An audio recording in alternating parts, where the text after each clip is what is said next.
You can't read the Gospels without seeing Christ's central concern for the poor and the marginalized. That comes through consistently in Jesus' message.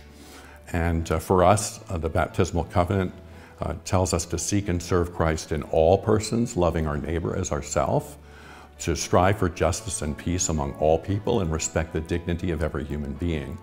And so when we as church engage in matters of concern around social justice issues, around meeting the needs of the poor and the marginalized, we're doing Christ's work. Clara has a sense across the diocese of where people's needs are, and she's passionate about it. She sits outside in the summer when the cathedral is operating a farmer's market and interacts with the people in the neighborhood. It just is stunning to watch her live out the gospel. I think that if we follow the teachings of Christ, then that becomes who we are. I heard about St. Mark's through Keith Adams. So I took a drive up to see what he had to talk, why he was so excited about all the work that they were doing in that neighborhood. So Keansburg's the story of a small congregation that was basically the host to a 501c3 called St. Mark's Kitchen that was feeding folks. And after the storm, they were unable to continue their efforts because there wasn't electricity. And the vicar there kind of looked across and saw people gathering on the lawn. And he says, "Why are those people gathering?" And they said, "Well, because we're hungry and they're closed." So the church kind of took over their own parish hall and took over the program. I arrived one morning and I stood outside and I looked at all of the people that were going inside of the site. They didn't have their heads hanging low, their shoulders were up, they looked like they were having a good time.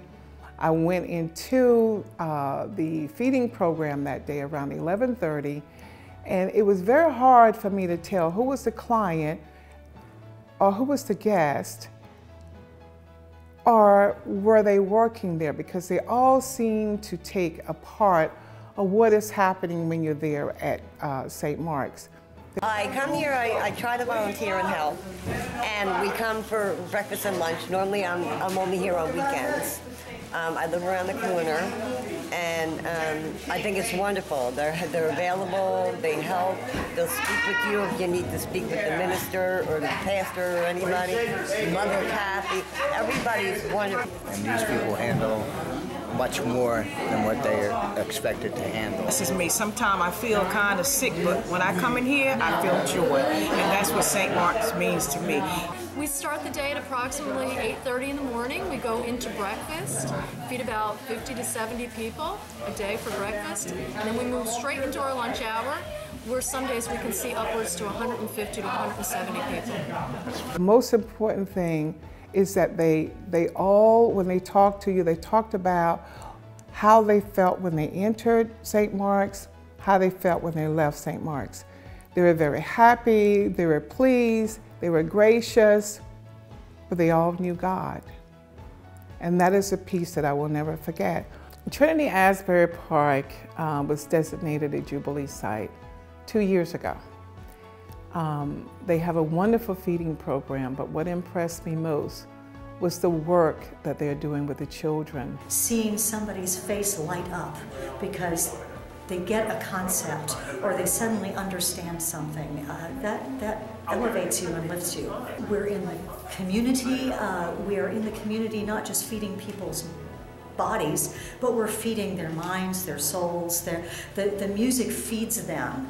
And being a Jubilee Center gets the word out that that's what we're doing, and also gives us avenues to get more help to do that. We're not alone. We're sharing this ministry with other Jubilee churches. And that is a part of Jubilee. It is bringing people to the point where they know that God loves them and they know they love God, and that's the love that comes from their voices when they sing. All Saints in Lakewood was designated a Jubilee site the beginning of 2014. I went up and I met with Father Bert Drazel, who at that time was director, and also a good friend of mine.